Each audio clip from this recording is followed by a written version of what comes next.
म तपाईहरुलाई एउटा कुरा सोध्न चाहन्छु।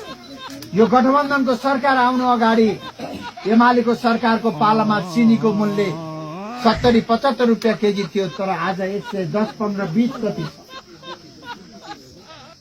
एमालेको सरकारको पालामा यो सरकार बन्नु अगाडि डिजेलको मूल्य, पेट्रोलको मूल्य 85 रुपियाँ थियो, तर आज डिजेलको मूल्य, पेट्रोलको मूल्य 185 रुपियाँ। युवा साथीहरू, तपाईहरुसँग जससँग मोटरसाइकल छ, आज एमालेको सरकार बन्दा तपाईहरुले जतिमा डिजेल पेट्रोल किन्न परेको थियो आज कति हाल्यो?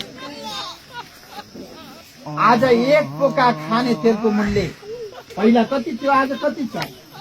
एक केजी चामलको मूल्य पहिला कति थियो, आज कति छ? आज प्रत्येक जनताको जीवनमा, चुलोमा कठिनाई थप्ने गरी आज यो काम भइरहेको छ। के सरकार जनताको थाप्लोमा महँगी बगाउनको लागि हो?